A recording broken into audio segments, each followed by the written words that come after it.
Hey everyone, and welcome to the Tom's Hardware Podcast for May 18th, 2021.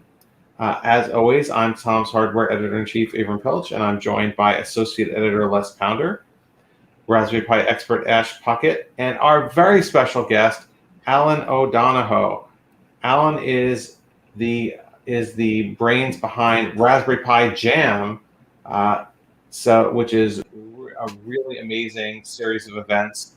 So thank you so much for joining us, Alan. Can you tell us, how did you get started with Raspberry Pi and Raspberry Pi Jam? Oh, well, actually, it's Les's issue. If anybody wants to point the blame, it comes down to Les. I'd attended an event in Manchester maybe 12, 13 years ago called UCubed, and it was the first open conference, unconference that I'd been to before. And I was a high school teacher at the time.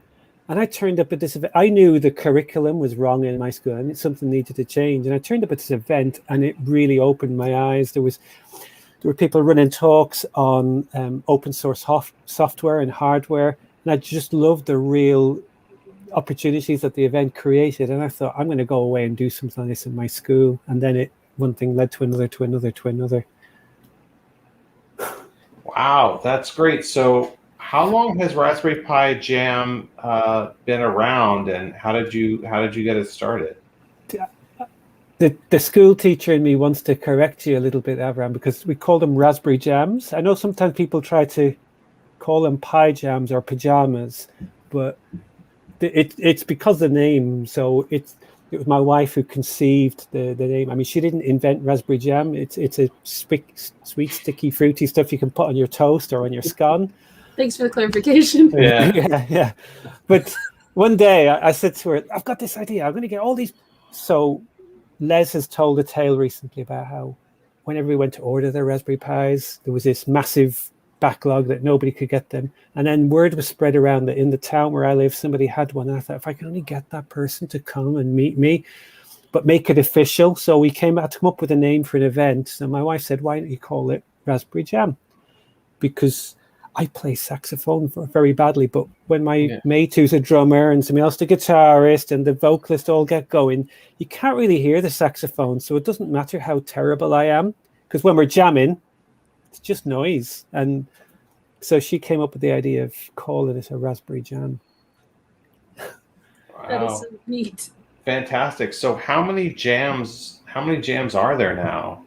Well, I can only count the ones that I've lost count of the ones. So I live in Preston, and July last year we held our 100th, and then we were running one a month, and then we started running 2 and 3 a month, and then we went back to once a month. So I think we're up to 120 or something like in Preston. But when I first announced to the world, I mean, there was a time when Twitter was great. You could post things on Twitter, and within a day, somebody from Melbourne had said, "Hey, let's have a jam in Melbourne." And then somebody else said, a guy called Jim at the Computing History Museum in California, he said, "Hey, Alan, can we have one in California?" I'm like, yeah. I mean, there's no rules. You just, if you want to have a jam, go and have one. And people were asking me, what does the logo look like? And what are the rules? And life got very complicated because people wanted directions and guidance. It got to a point where my wife said, "Listen, Alan, it's me or the jam."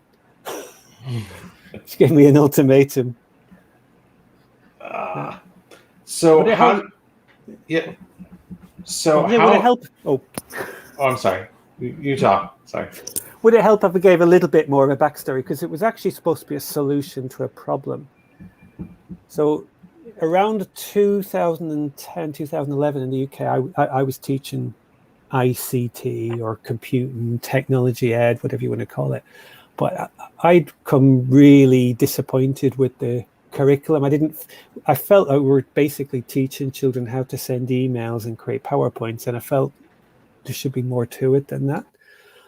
And couple that with the fact that I had children in my classroom who were working on things, and they were at a much higher level. They were far in advance about, where I was ready to take them and show them.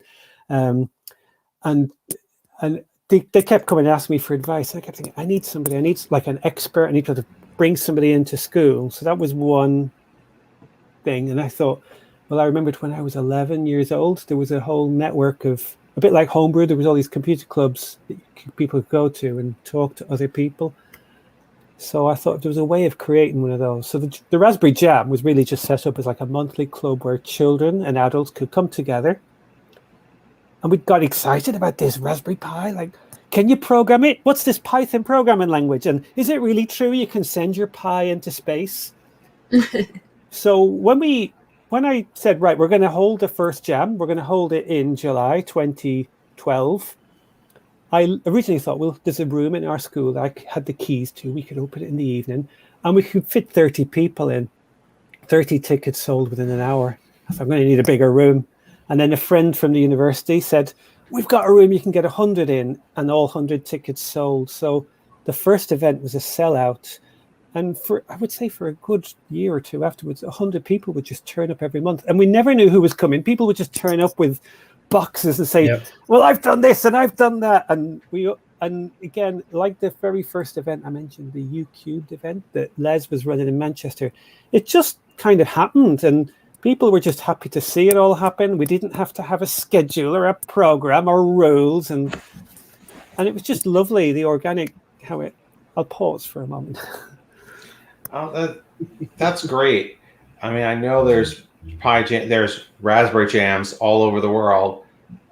So how has the pandemic affected doing these kinds of in-person events? Well, I don't know if it's polite to say this, but actually it's been a blessing for our jam community. I'm probably going to get shut down because one thing that people have wanted to do while we've been in isolation is to connect more with each other or find ways to connect. And when our country went into lockdown, we were planning the next week to have a jam where we attended in person. We said, should we just try and run one online?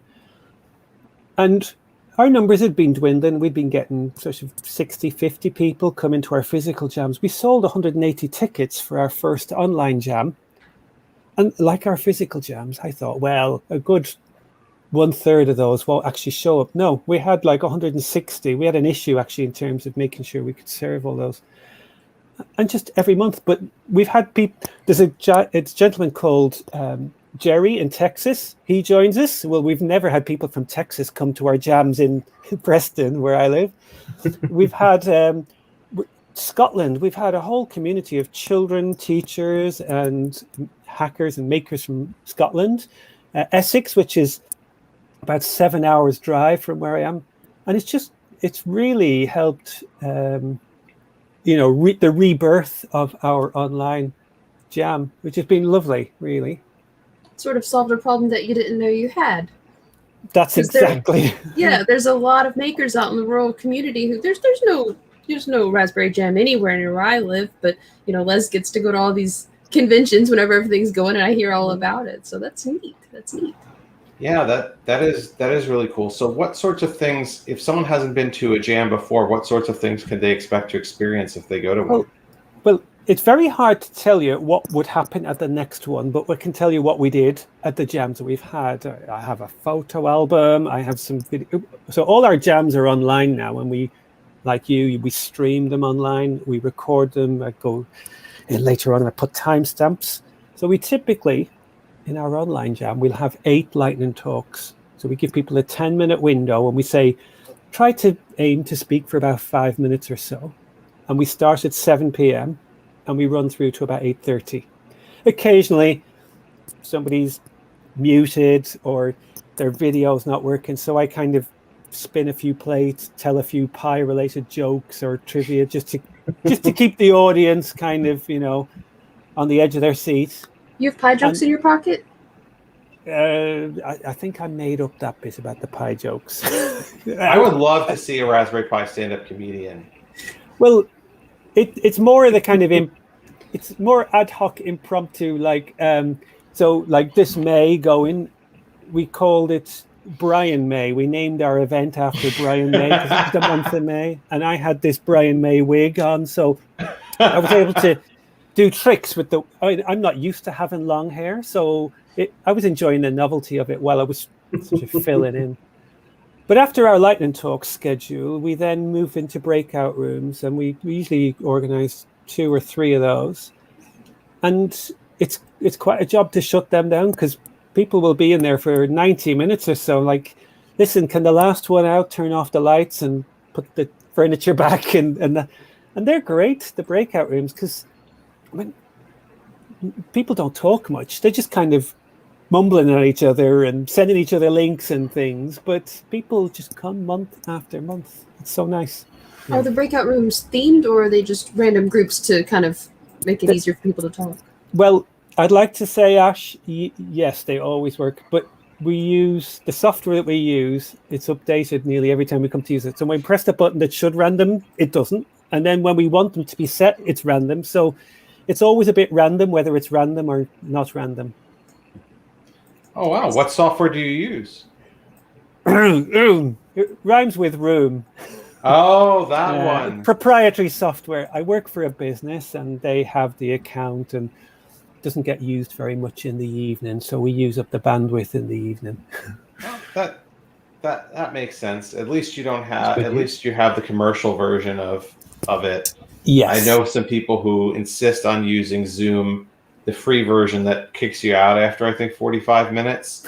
And they'll just like, my mother and her friends, and they insist on using that, even though I tell them to use Google Meet because it doesn't do that. And they'll get kicked out after 45 minutes, and then someone will have to like recreate the room and email them all, come back. It's like the most ridiculous thing.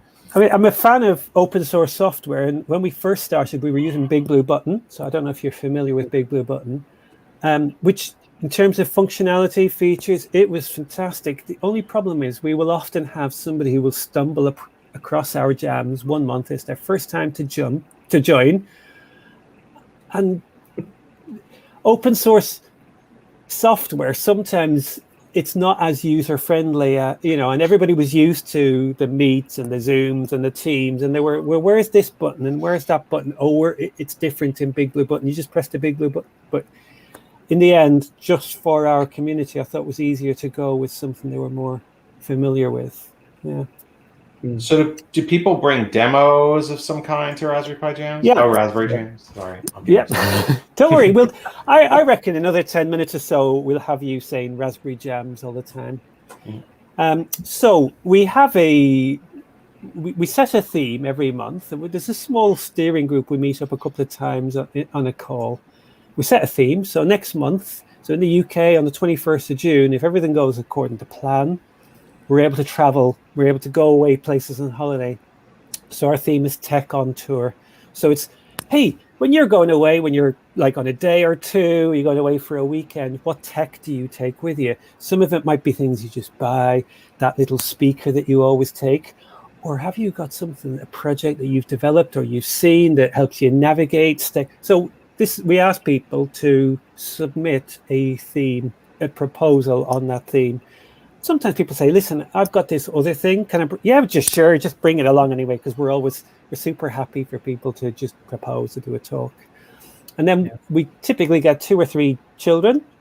Then, from 7 years upwards, we'll have some sort of teenagers, volunteers, and then we have 1 or 2 regulars. So there's one called Gary. Gary's a retired teacher. And he has this robot that he kind of just wheels along every month. And whatever the theme is, he makes his robot fit the theme. So it's a bit of a spoiler alert coming up.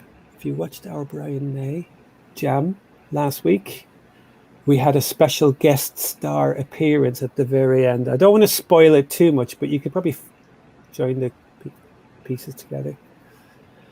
So once we know who's coming to talk, we then publish our schedule, and we pretty much stick to it, and then that's it. I mean, what I can do is I can share a link, and people can find these themselves. They can see what it looks like.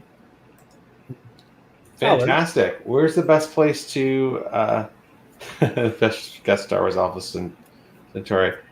So what's the best place for folks to go to see upcoming and archival Raspberry Jams? So I've just put a link in the YouTube chat, which is exa.is/rjamlive.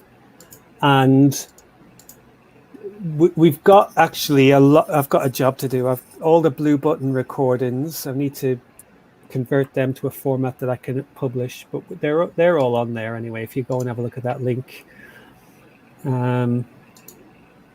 There was something that was really important for me to say then, and I've forgotten what it was. It must have been super important.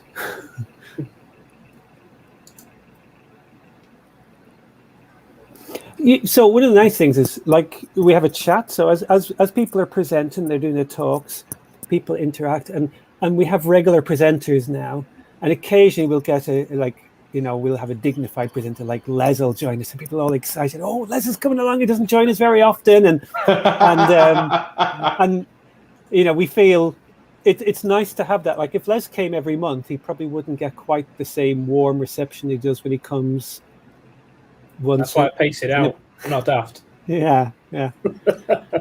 There's a little subtle nudge of a hint there, and we're still happy to have people. I mean, I think there's a person called Russell who lives on the other side of the world from us, and he joins in from time to time, but he's not yet presented.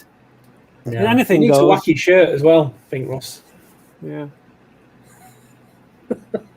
Ash, have you ever been to anything that sounds like what I'm describing? No, not really. I mean, I've been to an anime convention, and that's nothing like this. So one of the things we've been discussing recently is, when do we go back to physical events? So at the physical events, we would run workshops. We would have people would just take a table and they'd lay stuff out on the table, and it could be some project they've been working on.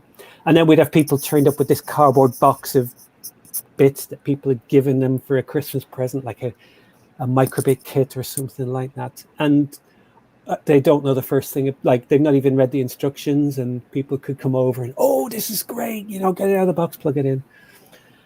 But as we move to the physical jams, we're like, well, are we going to go back to the way that we used to run things? And this is an interesting conversation. Another thing was as well, we used to be called Raspberry Jams all the time. And a lot of people would say, oh, I don't have a Raspberry Pi. I've got a microbit. So I'm sorry, Alan, I'm not going to come to your jam.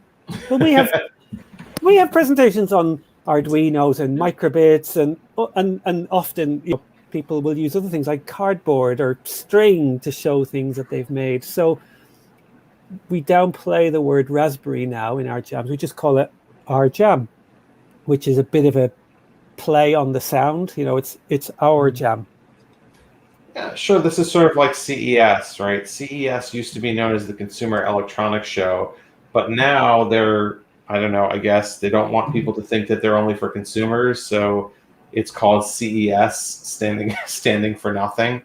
But the origins of it. This leads me to an interesting question. Are folks already starting to bring Picos and RP2040 projects to our jams? So to the ones that we host and run, so there's a nice way of saying it. It's like a self-organized community. We don't really have, well, actually, that's not quite true. Raspberry Pi Foundation did take over for a while and start the policies and guidelines and this sort of stuff. And so if you like structure, you like to be told what to do, there are some guidance and materials on the Raspberry Pi website all about setting up a Raspberry Jam. But we've moved away from a Raspberry Jam event as such. We just call them the jams. And now I've forgotten what question you were asking me. Are people bringing Picos and RP2040 projects? So we've had people give us sneak previews of things that are not generally released or available yet. So, for example, there's a maker called Simon Monk. I don't know if you've heard of him. He runs an organization called Monk Makes. They sell add-on kits for microbits, Raspberry Pis, and all of these. So he came along a couple of months ago, and he said, look, here's something that we're thinking we might release. Showed it to the audience. What do you think about it? So it's an air quality kit. So I forget like $20 or $30. You plug it into a microbit, and you can use it to monitor the quality of the. We're becoming more conscious about climate control, and we got such a positive response at the jam. In fact, some of the people who attended, and that he's been in touch with them, and they've worked on projects before this board was released. So it means you get to try things out before other people do. And we've often had people turn up. They've got a new book. They've given the books out to the audience, or other things like that. So it's like a backstage pass in a way. You get to find out secrets and things before they're widely available. Oh wow, that's awesome. That sounds like a lot of fun. So speaking of new projects, Les, you have some new toys you've been playing with lately. I do indeed, yes. I have lots of new toys to play with, courtesy of Pim Maroney, who sent me over to them. It's amazing at the minute. So I'm going to go straight to the camera so you can see what I've got. And it's more interesting what's on the left just for now. But what's in the middle is also very interesting. So on the left, we've got Pico Wireless, which is an ESP32 add-on pack for a Raspberry Pi Pico. So one of these. And it fits on just like a backpack. So like the Pico display, the Unicorn, Pico Unicorn as well. It just connects onto the back like a shield almost, like an Arduino shield. And it uses all the GPIO pins. And you can connect online and do what you want, really. Get data from different places. Use MQTT to make connections and control devices. And good bit of fun. So ESP32 coprocessor, a button, which is always handy, and a micro SD card reader. Really easy to use with CircuitPython. Now, I'm saying that very blatantly. With CircuitPython, it works just like Adafruit's. Let's try and get this in shot. There we go. Like Adafruit's RP2040 and the Featherwing. It works exactly the same manner. I had to change 4 lines of code in my demo I'm going to show in a minute, and it just worked.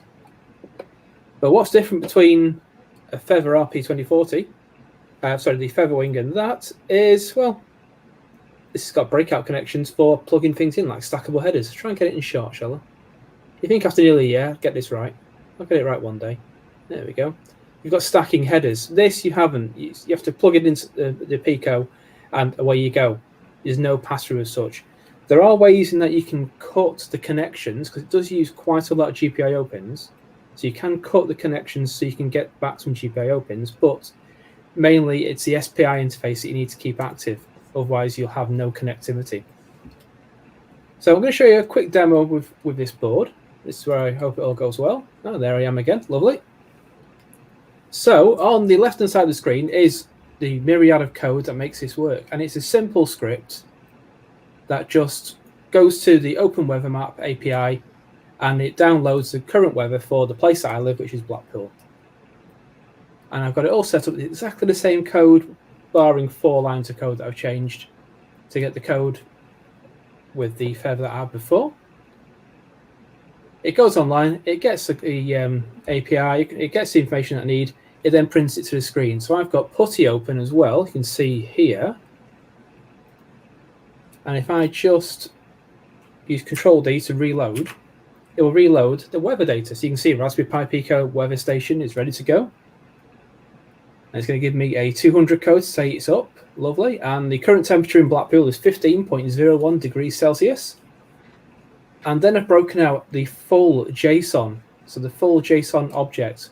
JSON object being like a big dictionary full of information, so with keys and values. So I can see what time zone I'm in. I can see what cloud coverage, coordinates, wind speed, that sort of thing, all in one go. But what else has happened now is the code from this has been saved to the micro SD card.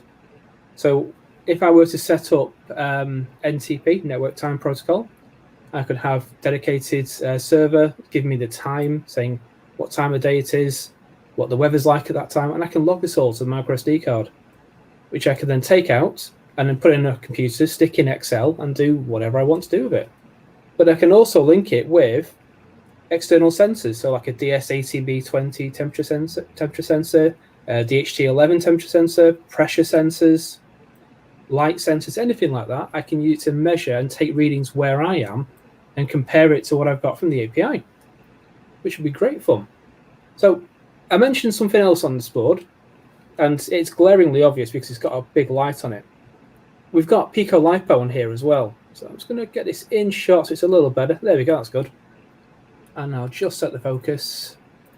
There we go. We are high-tech on here tonight. So this is Pimoroni's Pico Lipo, or Pico Lipo. We're not sure how to say it just yet. We'll talk to Michael Horn about that on Twitter. We don't know how to say it just yet. About $15 this board, and it is very similar to the Feather RP2040, which I will get in shot here. There we go. Very similar, but this is exactly the same size as a Pico, the proper Pico. I've got another prop here, just there. There you go. It's the same size. It has all the GPIO pins of a Pico, and we have STEMMA QT connections, or quick connections for SparkFun. We've got SWD debugging with a special breakout cable available separately. We've got a JST connection down here for Lipo Charging, and it does work with Lipos. I have been testing that. Let's get that in shot. You can't really see that. I'll get out of shot. It charges the Lipo, and then it can be used straight away. You can take the power out of it all, and it'll switch straight to the Lipo, ready to go. But what is a nice, interesting feature for me, we all know that the Pico hasn't got a reset button. And yes, there is Captain Resetty, or you can make your own with some jumper wires. We've got a power button here, which is very interesting because normally you'd think it's a momentary switch. Just press it and it resets. But no. I turn it off and the whole thing goes off. Doesn't sound like much, but it's really handy in the field if I'm running something off battery and I need to quickly turn it off without having to pull out the JST connection, which is quite fragile. It's a nice little feature. I do enjoy it. So yeah, so about $15 for Pico Lipo, however we say it, and about $15 again for Pico Wireless. And I'm reviewing these this week for Tom's Hardware, so it should be out at the weekend. Very nice. Wow, fantastic! I have both of those coming in the mail. I order stuff from Pimoroni periodically, and then it takes a long time to get here, and so it's always a surprise when it comes in my mailbox. So I didn't know about the power button. That's probably one of the coolest. It confused me for 5 minutes because I was thinking I had to hold the power button and then press boot cell to do the boot for the Pico to change put the firmware on. I wondered why it never turned on. It's like, hang on, is this oh yeah, it's a switch, not a button. Okay, great. That's fantastic because I have a solution for that on my desk, but it wouldn't work with a battery, which is I have a USB hub that has power buttons for every port. So when I have a Pico or an RP2040 board and I just want to turn it off, I just hit the button on the hub and it turns off. But obviously, if you're out in the field, that's not going to help, and most people don't have that. So that's a really cool feature. Speaking of really cool features, Ash, you have been working on getting your Pi to be a Steam Link, correct? It's true. And on the subject of safely powering things on and off, I ran into some trouble today and don't have a demo for you guys. I corrupted an SD card, but not from unplugging the Pi. I actually tried to update the Pi and completely corrupted it. So the live demo portion of what I wanted to show you guys is not ready, but I can tell you guys all about Steam Link. If you play video games on the PC, you're probably familiar with Steam. And what Steam Link is a platform that allows you to stream your Steam games to a TV. And originally, this was sold as a physical box or a small computer, and they don't sell them anymore. But Steam has made it possible to use the Steam Link application on a Raspberry Pi. And you have to use a Raspberry Pi 3B or a 3B Plus like this one, according to the official Steam website. But I'm sure if you tried it with a Pi 4, who knows what would happen. I haven't tested it myself, but hey, why not? But anyway, back to Steam here. It's really easy to set up. All you have to do is update your Pi. That's where I ran into trouble. And then sudo apt install Steam Link. And we actually have a guide outlining this entire process on Tom's Hardware.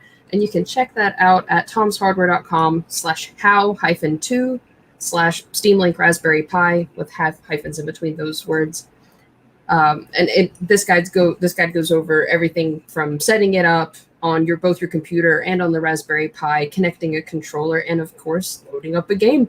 And it's it's so good whenever I've tested it before, and it's so good I was able to actually play Skyrim on the small screen behind me here. I've got a Raspberry Pi running on it. That's the one I couldn't get up and running for the demo, but yeah, it was totally able to stream Skyrim. I didn't have any issues. You can use a controller or you can use your keyboard and mouse if it's close enough to your computer. So, is this the kind of thing someone would demo at an RJam? Well, Ash made me smile when she said her card had corrupted, because we've had families turn up and say, well, we got this Pi for Christmas and it just won't switch on. And, you know, somebody would just say, well, just try this SD card. And they're like, how did you fix it? And it's just, they said, we read all the guidance and we read this and we tried that. But the thing is, you know, sometimes just sharing your problem with another person can really help. We have had, there was a guy called Anthony who would come every single month. He's a games developer and he would show off games, that different versions that would run on Pi using things like RetroPie. It's a really nice showcase, a platform to show people. Obviously, we're doing that online at the moment, and it'd be nice to do that in person again. Alan, I remember the first jam that you ever had, someone came along and demoed Quake 3 running on a Pi 1, the original Pi. That's right. Oh, wow. We were all slack-jawed going, whoa. Well, that was the only Pi, Raspberry Pi, within like 100-mile radius or something or so. That was the one Pi that I wanted to try and get to the jam, and it worked. It worked. You did it. We created this sort of honeypot to lure the person in, and he brought us along. I think the Raspberry Pi Foundation at that point had lent out some sort of pre-release boards, and certain dignified people could register to try one of these boards out, and he brought us along. So speaking of new boards you're playing with, I have one that I've been playing with a little bit that I wanted to show. So this here, I want to unplug it because it's fragile. Because as always, the pins are fragile when I've soldered them. This is the Feather RP2040, but with Adafruit's Feather Wing, that's their attachment hat, RGB LED matrix. And if you've been watching the show at all before, you know that Ash and I are big RGB LED matrix fans. I usually have one running behind me, but I took the wires out for this. You didn't corrupt an SD card to ruin yours? No, I just had to use the power plug and some of the other things. So I took it out of the one that's behind me. But what's interesting is, so here I'm going to show you what it looks like when it's running. I haven't gotten our custom graphic running on it yet. But let's see, is this going to work? Yeah, see, Ooh. So Nice.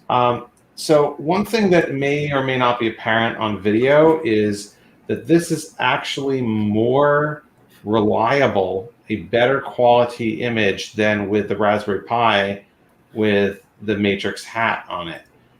Perhaps because there's less going on and this is just running CircuitPython, there's no flickering whatsoever. Mm-hmm. Normally with these matrices, you see some degree of flicker, but this has no flicker at all.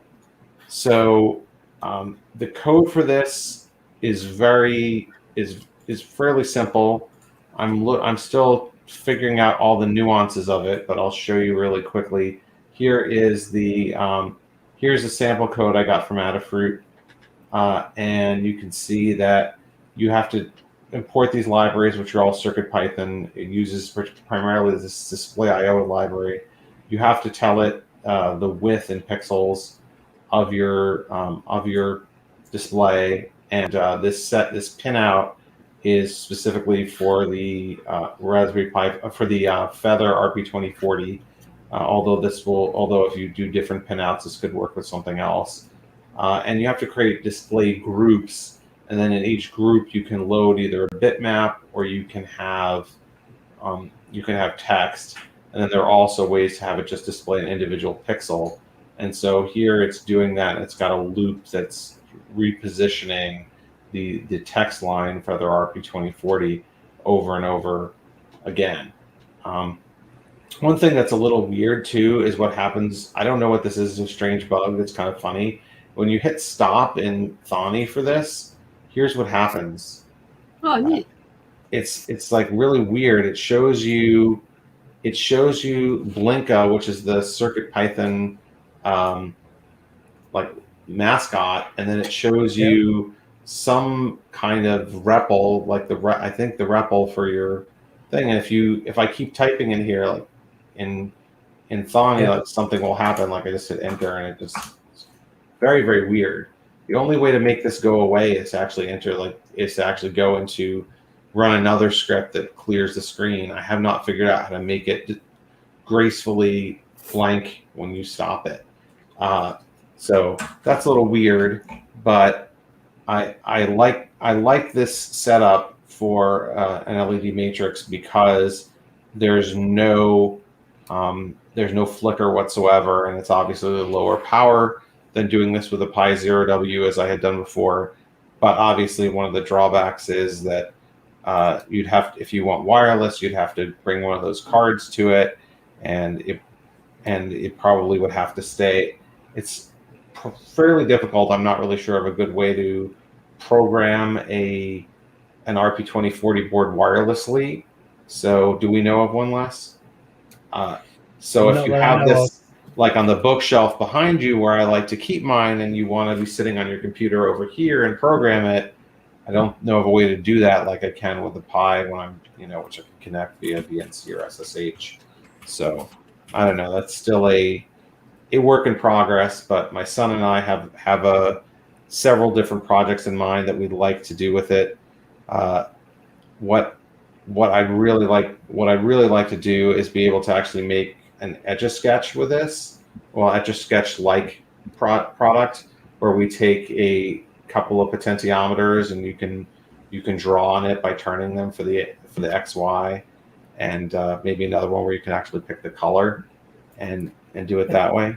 What about the snake kind of game where you actually tip the panel to control the? That would be cool. That would be cool. We would need an accelerometer, obviously, to do that. Which the microbit has got one on. Yes, if we connect to the yes. The Arduino RP2040 Connect, which is out now, has an IMU built in, so you've got your accelerometer ready to go. There you go. No excuses. I have to wire it to this because it's a different pin out to connect this Featherwing, but I'm sure there's a way to do it. So yeah, we'd like to do that. We'd like to do some games like a Pong game. We still have my son and I still have a great ambition to get our platformer games running on matrices. The big problem is that we use Pi. If anyone has a suggestion, I'm very open to it.